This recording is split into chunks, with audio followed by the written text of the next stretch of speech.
All right, welcome into another episode of the Goodman and Hummel podcast. I'm Jeff Goodman. He is Robbie Hummel. And yeah, if you can tell by my raspy, shitty voice right now, Rob, finally, and I honestly feel like it was probably long overdue. I got hit with COVID and I'm upstairs in my office. The only time I could see my wife, daughter, and dog is through a doorway right now, a closed door.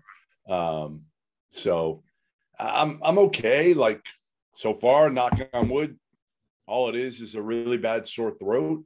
I think I've set my personal record for the number of cups of tea with honey yesterday. I think I 13, 14. I'm looking to break it today.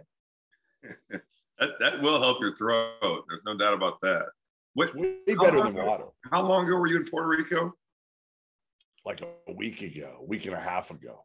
I mean, you know what it was? Maybe I really haven't done shit over the last 5 days. The only thing we did, my daughter and I went to the Celtics game about 5 days ago. Yeah, that had to be it. I mean, there's 17,000 people there.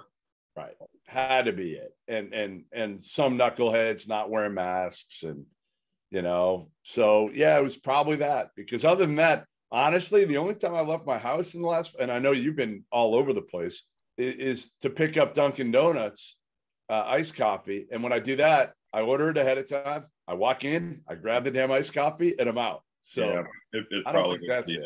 The Celtics game got you probably. Yeah. Sorry. Which is amazing. I'm glad you're not super sick though so far.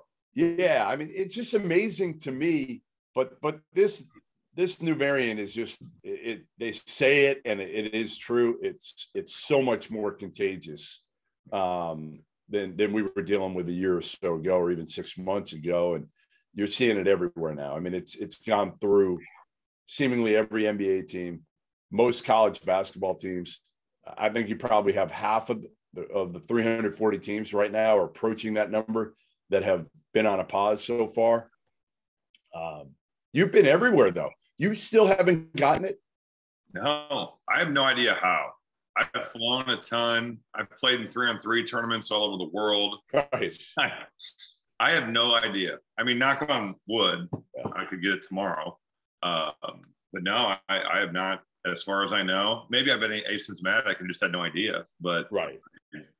I don't think that's what I figured. I figured I was asymptomatic until now, and then got hit with this. And again, luckily it's not that bad. And the question will be whether my wife and my daughter woke up and had a sore throat. So, but she's not nearly as tough as me, Rob. So, I'm she's super way tougher than you. Let's be real. She is actually. She'll be fine. No doubt. So, we almost had today's game, and by the time this pod goes up, the game will probably be over. But we almost had the big San Francisco Loyola Chicago game on Field of 68. Two best mid-majors maybe in the country. And, they had this game. They put it together late because both teams, Loyola hasn't played in like a month. They've been through a pause and then got canceled on by other teams in the Valley. USF, the whole West Coast Conference has pretty much been shut down. So they wanted a game too. Both had been canceled on. So they figured this game out in Salt Lake Community College, Rob. Salt Lake Community College. And both coaches were all in. Everybody was all in. We were going to do it. Sean Miller, Archie Miller, John Fana commentating from, remotely, of course.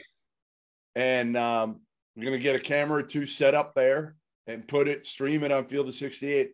And then I guess at the last minute, the teams didn't even know this. Part of the contract with Salt Lake Community College was that they had the rights.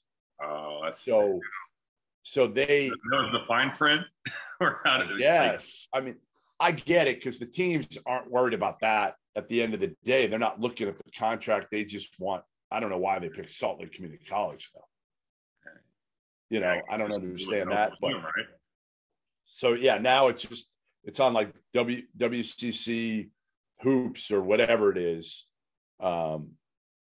It'll be on that and it'll be for free, so that's good. But it would have been kind of cool to. That would have been sweet, yeah. Right. No, I'm sorry. Right. So we'll get one on eventually, but it's got to be a non-conference game, and that's why this one kind of fell in our lap for a little while. And I mean, honestly, I'll put Sean, Arch, and Ben up against almost any broadcast team other than you and Benetti. I appreciate that. Thank you for putting us ahead of two guys who I don't think have ever called a game. Never called a game, but they've won a lot of games. They have won a lot of games. Not their knowledge is poor. That is right. not what I was insinuating. They know a lot about basketball, but it would be interesting. You ranking me ahead of them. How long did it take you to get comfortable doing it? You know, that's a good question. I did the Sportscaster U thing, super helpful. It was run at Syracuse. Our group was really good, and a lot of guys have worked in TV from it. So it's an MBA. You can call it an internship, but really more so it's like a crash course weekend. You had to put $5,000 down to make sure that you go. And then literally you'd show up and they would hand you a check for $5,000 plus whatever interest you accrued over. I mean, it was like, $6 because you put it down, maybe, 4 months prior. So you guys. How many people were there? What's that? So there was like 12 of us. It was like me, Matt Barner, who's doing TV for the Spurs, Kalena Azubuike, who's doing TV for the Warriors, Amari Stoudemire, who refused to take his hat off in every take. He was wearing like one of those like short billed hats. And they're like, Amari, you want to take this off? So like on your tape, if we send it to ESPN or whoever, it looks professional. No, I'm good. So he refused to take his hat off. Randy Foy was in there. Danny Granger's done some TV for CBS Sports. He was there. Wow. I'm probably forgetting a couple people. There might have been a few more. But it was like you called a game for TV, called a game for radio, did a studio show. It was during the finals, so you just acted like you were covering the finals. Really? And Syracuse has an unbelievable facility. So I did that. I did the second part where it's at the University of Virginia, and you announced the NBA Top 100 camp for the high school kids, which was a really good kind of real-world experience in there for me as well. I probably wasn't comfortable calling games, though, until well into my second year. The first game I ever did, I was like, at halftime as a Purdue game, I remember thinking, I can't wait for this to be over. This is horrible. I'm saying the stupidest stuff. Yeah. I'm not making sense. I can't form sentences. Like it's terrifying. It's harder. Listen, I tell people this all the time. It took me to year 3 at ESPN to feel comfortable. And I remember what did it. I was on with Van Pelt, who I've known well and helped get me to ESPN at the time. And I was on with him one night, and he screwed something up. Like, I think he even screwed up 2 things in this segment. And he just started making fun of himself and just kept going. And I said to myself at that point, because I had been the person that over the first couple of years, I would beat myself up over one mistake, one stumbled word, one mistake, whatever it was. And then when I saw him do it twice, I'm like, this dude's the best guy on TV right now. Right. And if he can do that and just make fun of himself, like, who cares? No, who cares if I stumble in a word? Yeah. No, I know. But it takes some time to realize that too. I think that you want to be perfect at what you're doing. And I've seen guys even, have something written down as a stat, get it wrong, and then correct themselves. And I'm like, if you didn't correct yourself, nobody would actually probably keep moving. Move the chains. Like, just keep going. But it's an awkward thing. Much like I think interviewing people is still an awkward thing for me. That's probably the one part where I still don't feel super comfortable. And I'm better post game than I am pre game. You were great with Izzo. Great with Izzo. I mean, he's I've known him forever. He's a big personality. We have a good relationship, I think, because I played against him. He coached against me. And I think after the game, you're just reacting to what I just talked about for 40 minutes. Whereas halftime sucks. Halftime is the worst. I'm sure. I would think that would be hard. I hate it. Halftime. And my problem at halftime, me. I would, as I got into it, like year 3, 4, 5, and I was comfortable, I would ask, if I knew the coach well, I would ask one serious question, and then I would try to have a little bit of fun with him. And sometimes it worked great, And then sometimes it completely backfires. Tunnel vision. We need to win the game mode, and you're in fuck around mode. Right. Right. Like, what are you doing, Goodman? You idiot. Why are you asking me that question at halftime? I just want to get back in with my team and figure out what the hell we have to do. But yeah, no, listen, it takes a while for those watching, like anybody trying to get into TV. Neither one of us ever thought we'd be doing TV when we were younger. And, you know, you were going to play forever. I was a writer, and I would say that the best thing you can do, and I don't know if you agree with this, and it's hard to do early, but it gets a little bit easier as you go. Like, watch yourself, watch back, and get people that you trust that are going to give you honest advice. Like I've tried to give you honest advice of what you do well. I listen to it. I take it legitimately. It's not like I'm throwing this thing out the window. No, I never thought I would work in television. I thought that I would play for a long time, maybe coach. You know what? I used to write on all this on like homework assignments back in the day. My mom has shown me there's a lot of them where it's like, I want to be an NBA player, which is pretty cool. Like when you look forward, but there's a couple where it's like, what do you want to be when you grow up? Weatherman.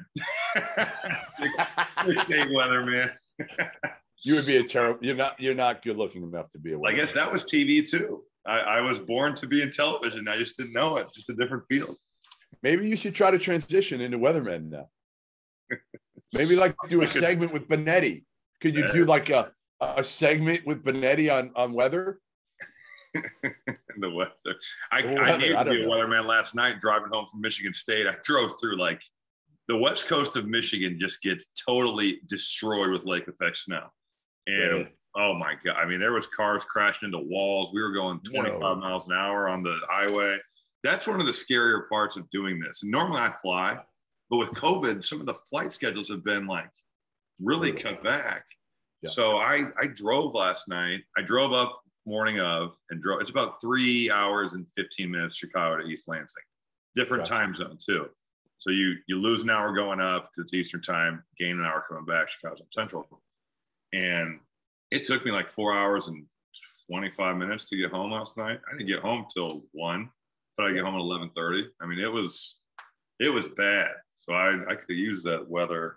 But that's one of the scarier parts of the job is that when you drive in the winter and you've got some crazy whiteout snowstorms, that's what. Yeah, and you're trying to get through it. You think you can get through it. I mean, you probably could have pulled over and I don't know how many hotels there are in the way, but you probably could have crashed somewhere. 94. So there were some.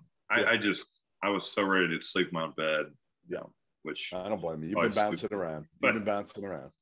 These days, it can be hard to find and hire the right candidates for your small business. That's why LinkedIn Jobs made it easier to find the people you want to talk to faster and for free.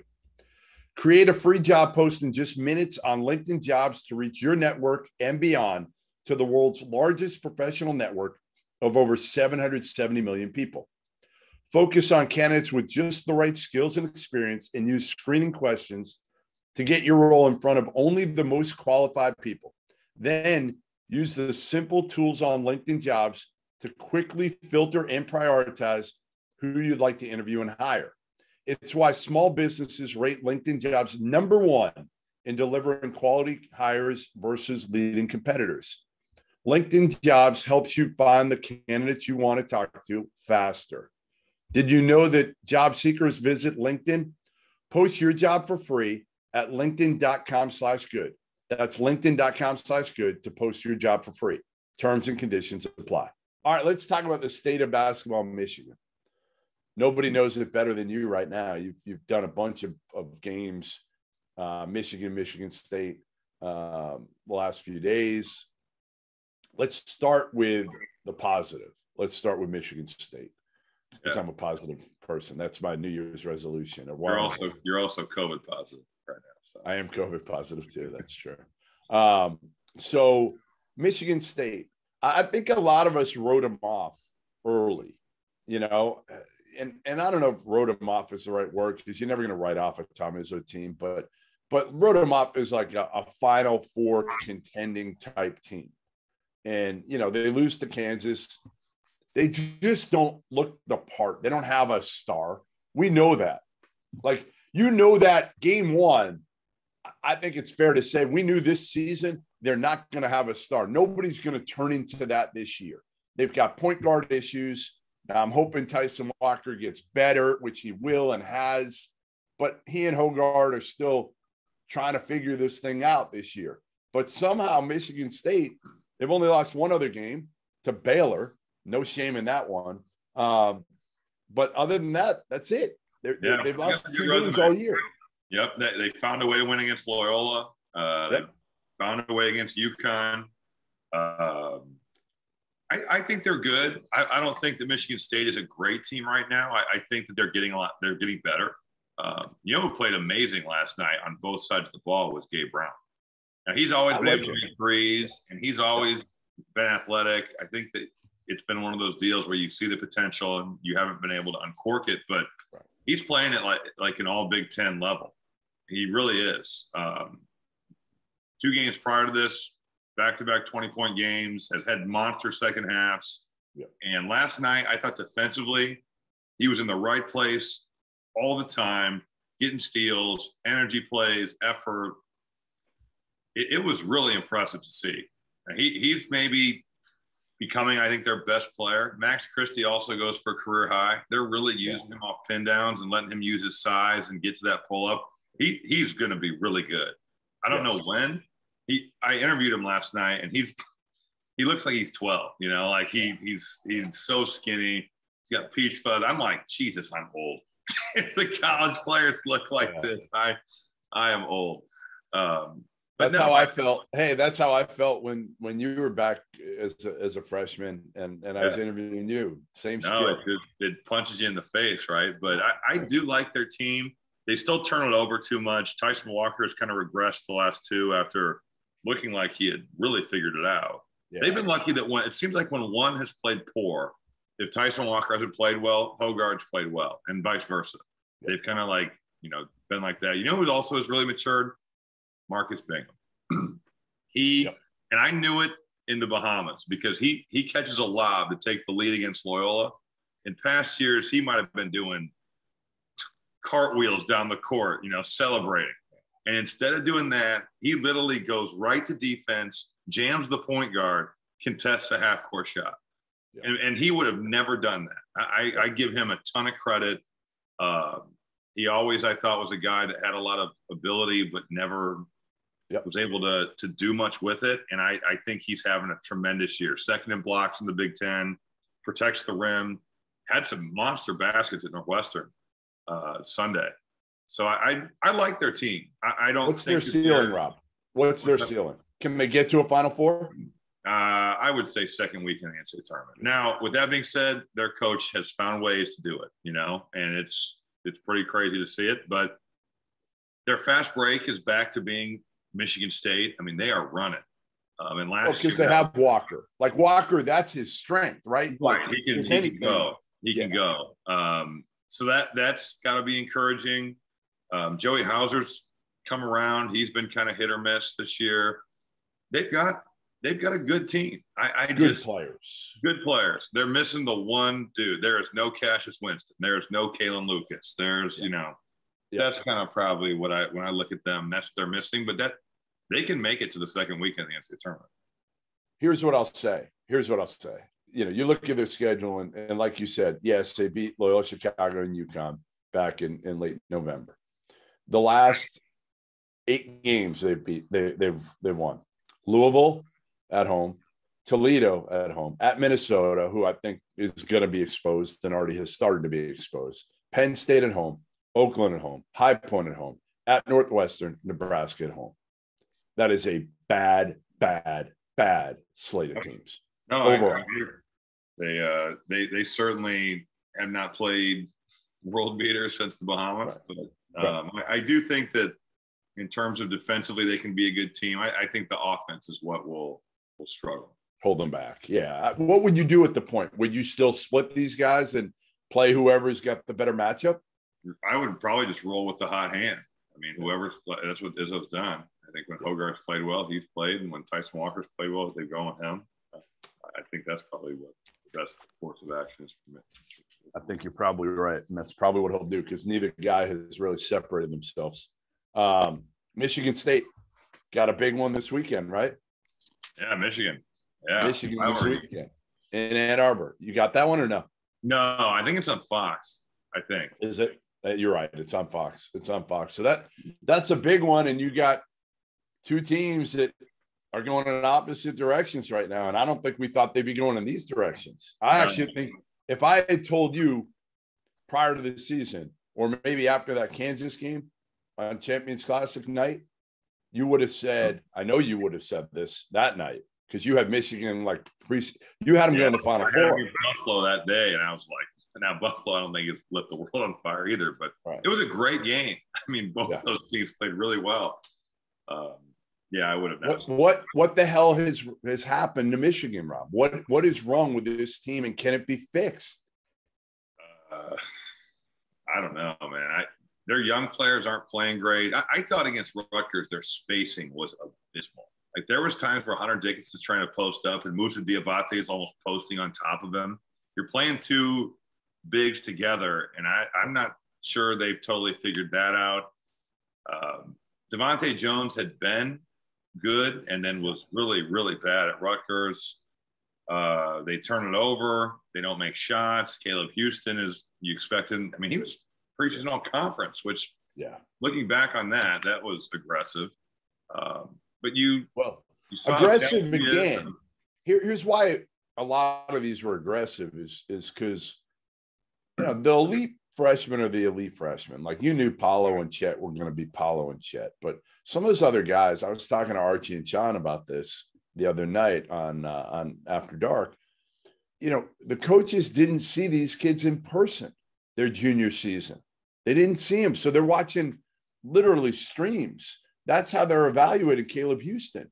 And that's how, so you're relying on some of these slapdick recruiting analysts who are ranking these kids and saying, well, this is why Michigan's got a class of 4 top 50 players, and Caleb Houston's a one and done. And he may still be, but I just felt like the rankings ordinarily aren't great. And now you add in the fact that coaches aren't able to see him in person. I think that's where a lot of the recruiting analysts do their rankings, talking to the actual coaches who see him in person. Who do a good job of evaluating. Yeah. I'm just surprised that he shot the ball so poorly. I mean, he has really shot the ball. Not like we all expected him to do so. Yeah, they're just they blow defensive assignments like crazy. They've gotten torched from 3 the last couple games. UCF went 8 for 8 in the second half. Darren Green and Brandon Mahan were just on fire. And then it happened at Rutgers. They couldn't guard Geo Baker and Ron Harper Jr. But it was like they were giving them wide open shots to start the game. Those dudes are good players. They beat Purdue. Well, you give Harper confidence. If you give Harper confidence out there from 3, you could see it with him. You could see the difference in that. Yeah, you could just see his confidence balloons when he makes his first one.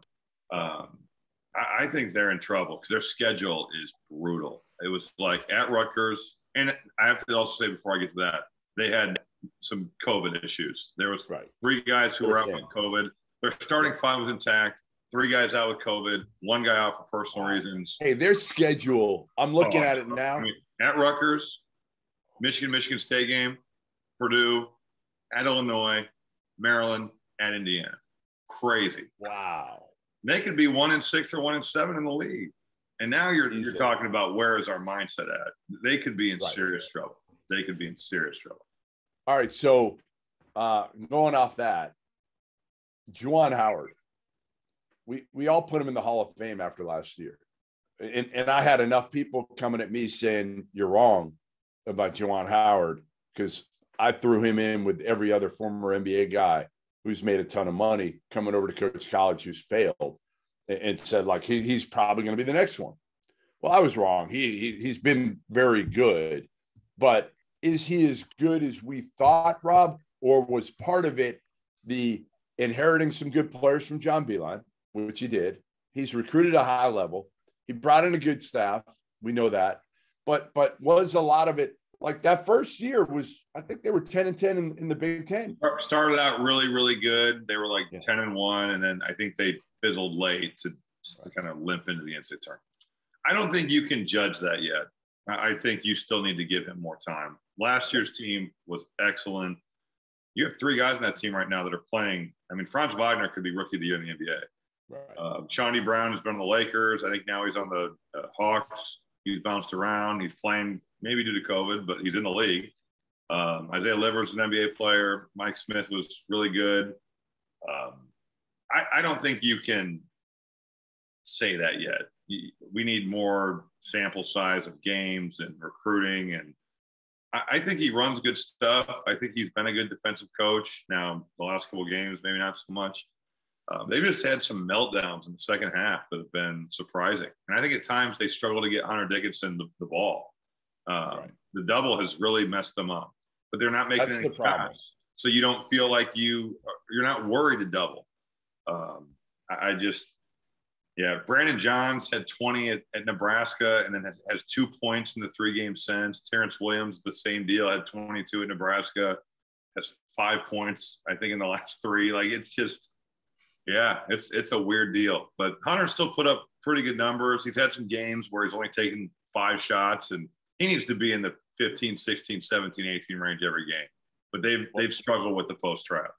Yeah, that's the biggest issue is you don't have enough guys who are making shots from the perimeter.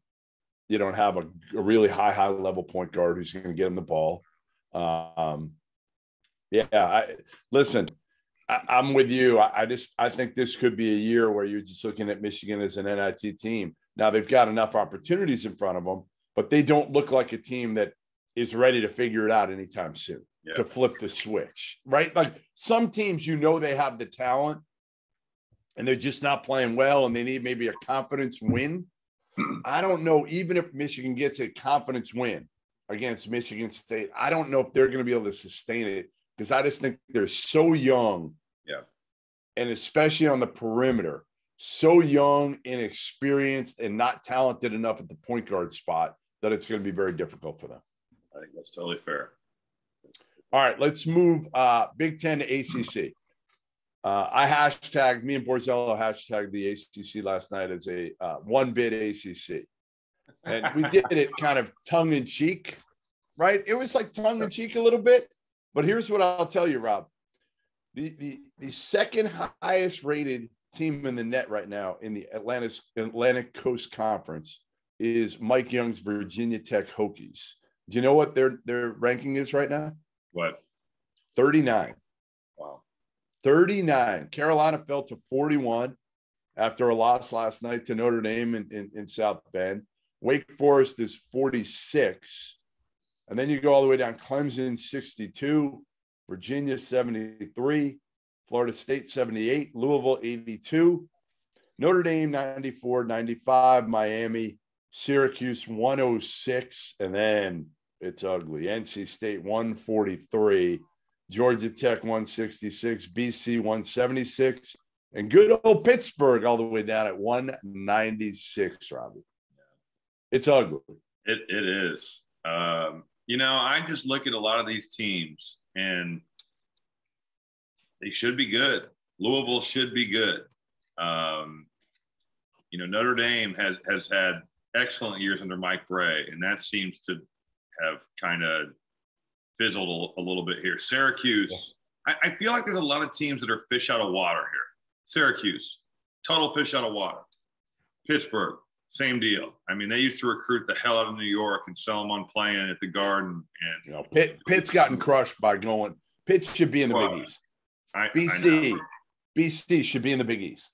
Right. You're right. Like Boston College was good when I was a kid. You look at some of those teams they had, and even under Al Skinner, they ran the tightest flex that you will ever see. I could not fathom it when we were playing them in the preseason IT, and I'm watching these dudes throw bounce passes elbow to elbow.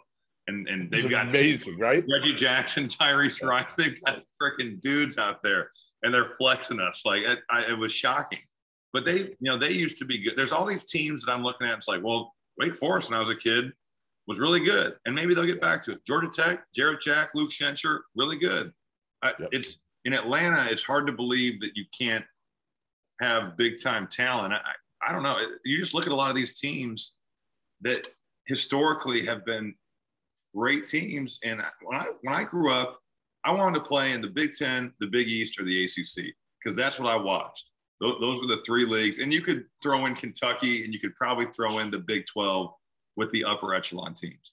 But, man, you just look at the conference now and it's like there's a lot of – I don't know. Miami, it seems like Larinaga is he going to stay much longer? Is he not? That's got to be hard to recruit when you're like – Well, let's start with that. Let's kind of go through maybe quickly program by program of kind of why because it's easy to say the ACC sucks, and I've said it over and over and over. Yep. But why does it suck right now? And it wasn't great last year. Tony Bennett told us in the preseason. You remember this? Yeah, I do. Remember he said the ACC wasn't good last year, and I was shocked he said it. And honestly, last year it was much better than it is this year. All right, so first of all, you've got 4 coaches in their 70s this year. Now, Coach K, Duke, that's a different ball game, and he's going out. This is it for him. But Duke and Coach K, to me, different. He could be in his 90s, and he'd find a way to still keep Duke competitive. But Larinaga in his 70s, I know they're 4-0 in league play, but they haven't really beaten anybody. As I said, their net's in the 90s. It's a fraudulent 4-0 to me right now. And he's in his 70s. And Miami, the other part, Rob, tough job. It's a pro sports town. Miami and Boston College were the two that I felt like they're probably the most difficult jobs in the league because they don't draw well. And Miami especially because you got the good weather and it's a pro sports town. Nobody cares unless you're winning at the highest level at Miami. And then they dealt with some of the NCAA bullshit, if you remember, and they got cleared of all of it, but it hurt them at that time. They lost some guys that they were going to get in and never showed up at Miami. So Miami, to me, Larinaga in his 70s, it's kind of caught up with them. He probably needs to retire soon.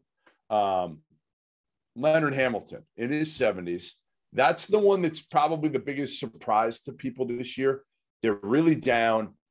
They've been good, but they've had pros. They do not have pros this year, Rob. Yeah, and I think that will bounce back. I think he recruits at too high a level. He's done it for a long time. I think that if you look at it next year, that could be back to being Florida State. I don't look at that as a problem. Then you got Boeheim in his 70s. Brings his 2 kids in this year. I saw him in the preseason, and I was like, all right, listen, there are going to be days when they can beat anybody because they've got 3 or 4 elite shooters. Cole Swider finally starting to shoot the ball fairly well, but Buddy's not shooting it great from 3, but his all-around game is better. Joe Girard. The problem with me, and I said this, if they're not making shots, they can't really put it on the floor. They're not great defensively. They're not athletic. They're not athletic. That is pretty wild. They're always athletic. Right. You have to be to play that zone. Long and athletic. And they're not. So who's there, Rob? Logan, my girlfriend. She's doing an art project downstairs. It sounds like. Are you okay? Yeah. There you go. Are you okay? What's the art project? She's turning what are you doing? You're turning a What? She said she's converting a stool to a concrete table, whatever that means. Wow. She's very. She should teach you how to do some art. I have no applicable skills outside of talking about and playing basketball. I can't do anything. Yes. I can cook a little bit, especially breakfast food, but yeah, I can't replace much of anything outside of a light bulb. Yeah, that's kind of me too. I'm the least handy human being ever. In fact, when people come over to do work in the house, it's so embarrassing because they'll ask questions, and my wife's the one. She'll do a lot of the handiwork, what she can. So they'll look at me, as people normally do. They'll look at the guy and ask the question, and I'm like, no, you're looking at the wrong person. Ask her the question. It's the same thing here. Right? They'll ask like a certain type of like tool. Do you have that tool? I'm like, I got no. Listen, you give me a toolbox, I can find a screwdriver and a hammer. Anything other than that, a wrench maybe, but like certain types of wrenches, I got no clue. I'm with you. All right, So we've gone through Syracuse, to me, just kind of slowly kind of falling. Need the Big East. Need the Big East like that. Yeah. Just heard of. Carolina is the one, again, this year that's a little bit interesting. New head coach, Hubert Davis, replaces Roy Williams. They go transfer portal. They got it back a couple guards that are talented. Sophomores now, Caleb Love, RJ Davis. They had some guys out last night against Notre Dame. Dawson Garcia's hurt. They're thin from COVID, but they haven't beaten anybody all year, Rob. Like, they're not a tournament team, in my opinion, today. Now, does the tournament selection committee put them in because they're Carolina and you need an ACC team other than Duke? Maybe, but they certainly they'd be backdooring their way in. Yeah, that's pretty crazy too, because of the history and just the money they have and the tradition. That's pretty inexplainable to me that Carolina is not a top 15 team year in, year out. I do not know the reason. Then the other one that's been down. So there's two that I think you can put in a similar box, maybe. I don't know if it's fair. You tell me if I'm wrong here and I'm giving them too much credit for this. But Louisville and NC State have both been under an NCAA investigation cloud for the last 4 or 5 years. Yep. And it finally ended with NC State. But I felt like it affected those coaches a little bit recruiting-wise. Kevin Keatts has been there about 5 years and dealt with it since he got there. Chris Mack has dealt with it for the last few years, and it's just been such a mess at Louisville over the last probably 5, 6, more than that even, with Pitino.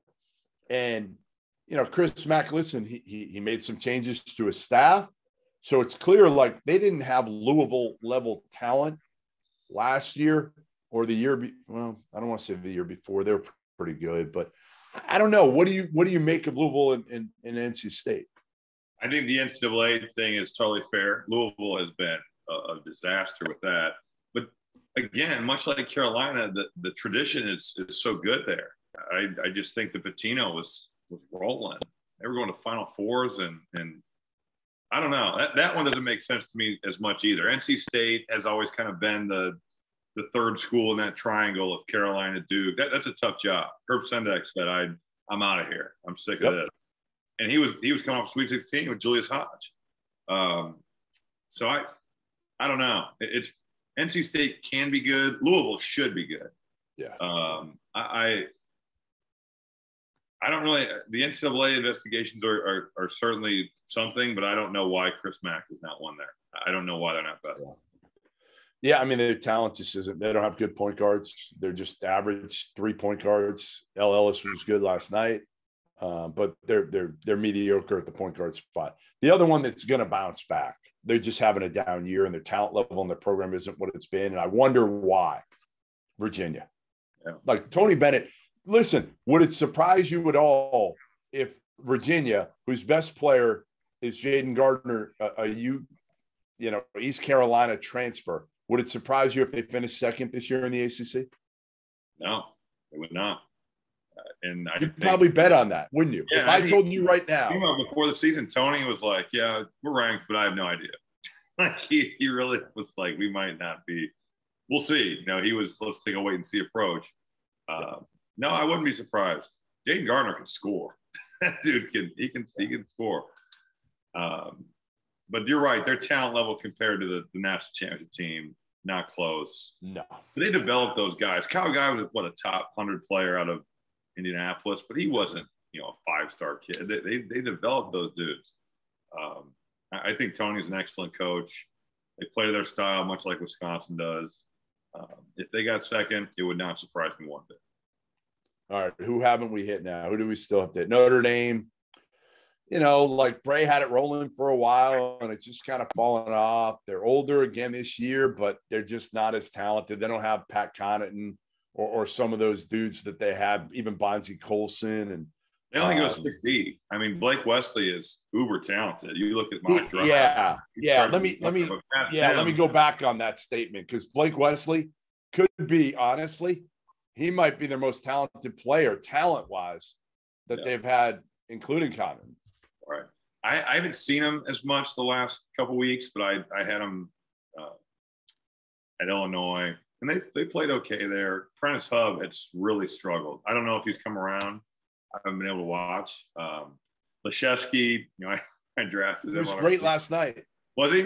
Good. Yeah, he make me look good as a GM. Yep. Bring that rep back. He can shoot it, man. He should be having a better season, I feel like. But their bench is really, really short. They go about 6 or 7 deep. Boston College, all I'll say is you can't. It's a tough job. Earl Grant took over. You can't judge him yet because he was left very, very little in the cupboard. So we'll go through them. Clemson. Feel like Brad Burnell's a good coach, but they're always good. Like they're okay. Like as an 8-9 most years, fair to say. They're young this year. They're young up front this year. Pittsburgh, they just have been bad for so long. And, that's the one that I felt like had a chance last year, but then they imploded because of something that happened within the program off the court. They imploded. And 3 guys, their best 3 players all transferred elsewhere, and they've been It's bad. crazy to me how when you look at good college basketball teams, they all have a transfer from Pittsburgh. It's like, oh, yeah. Or Pittsburgh transfer, Xavier Johnson. Not that Indiana's lighting the world on fire, but Xavier Johnson, Marcus Carr, like there are Pittsburgh transfers everywhere, seemingly playing well everywhere but Pittsburgh. Yep. No, you're right. Virginia Tech. That's one they're 0-3 in the league right now, Rob. That's one that you expected. You expected to get in with KV Aluma, one of the better front court players in the country. They've lost now. They had a tough stretch in terms of who they played from the league, but they lost to Wake at home in early December, lose to Duke at Duke, and then the bad one, losing to NC State at home earlier this week. That's a crushing blow. Like that's the problem is there's got to be some separation. Your losses can be just debilitating. Right. It's like you're the Pac-12 now. Yeah. That's what it is. It's like you're the Pac-12 if you're the ACC, and now you know what it feels like because unless you lose to Duke right now, it's not a good lot. Unless you beat Duke, there's no resume win on the table anymore. So how do these teams move up? The only way is like the second and third and fourth teams putting some distance between them and number like 5, 6, and 7. But if it's all a logjam, I don't know how the NCAA tournament. I mean, listen, they're going to get at least 3 in. It can't be a 1-bid league. I mean, that can't happen. Once you want that to happen, it can't happen. I kind of do. I got to say, Rob, you're a hater. I think it would be fascinating. It would be. Would the committee have the balls to do it? No chance. I don't think they would. Zero chance. But I mean, imagine taking like Chattanooga over Carolina at the end of the day. Like Chattanooga runs through the SoCon and loses in the SoCon title game, but their net is in the like 29 and Carolina's at like 50. Yeah, we'll see how much the committee really values the net. That we'll see.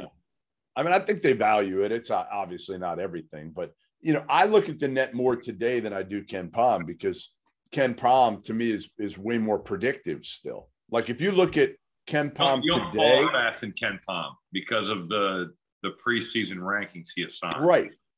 Like Michigan, finally Ken Pom. It's about he's got him at 27. They like in the 20s, yeah. They were 21 the other day. They're 27 now. You can't frigging convince me that Michigan is the 27th best team or has the 27th best resume. I mean, some of the shit. You know where he's got Iowa State? Probably in like the 40s still. Had him really low. They're 37. I mean, come on. Like that's the stuff. You got to flip it and say, we know Iowa State sucked last year, but that's got nothing to do with this year. We're going to go. But he's usually it can't have something to do with it. It's hard to have a turnaround like Iowa State, but I think there's exceptions to the rule, and they are one of those. And again, I think Ken Pom for the most part is pretty accurate. Yeah. But you've got those outliers that, again, are going to have a really good year out of nowhere, and just flip the switch. And Michigan going to have a really bad year when they haven't had a really bad year. And I don't know how long since our boy Stu Douglas, first got to Michigan. You know what? That was the first time Rutgers has ever beaten Michigan. Ever. That speaks to how good Michigan has been with Beeline and Juwan Howard under the Rutgers Big Ten era. All right, listen. They haven't been bad since. I got to wrap this because my tea is gone. My throat is like on fucking fire right now. You gotta have more mental toughness. You gotta push through. I fought through this pod. You did. I fought through it. You did. I thought I'd be doing it by myself, but you came through. I came through. You drove through a snowstorm for this. I did. Now you've got to learn some artwork. That should be your task this year. This year you should be a more well-rounded. SMU in Cincinnati. That's what I got to do. What's that? So I got to watch some SMU in Cincinnati. That's what I got to do. I bet you have not watched much of SMU in Cincinnati this year. I watched SMU yesterday. I watched them play against UCF. Is that a remote or is that an in-person? It's from home. It's from here. It is. All right. Well, listen. 9 o'clock Eastern tonight. Thanks for joining us. Another episode of the Goodman and Hummel podcast. Tell Logan I said hello. And I would like a next week. Can we get a picture or the real deal of her artwork? Maybe every week. It's a new piece of artwork from Logan. Logan's artwork will be shown next week. Maybe we can make her some money down there. We can put it up for sale and we can help fund Logan's. Start making some money. Exactly. Make some bank off this stuff. So, all right. Well, listen, good seeing you. Be well, drive safe. And thanks for everybody for watching, listening, and we'll see you next week.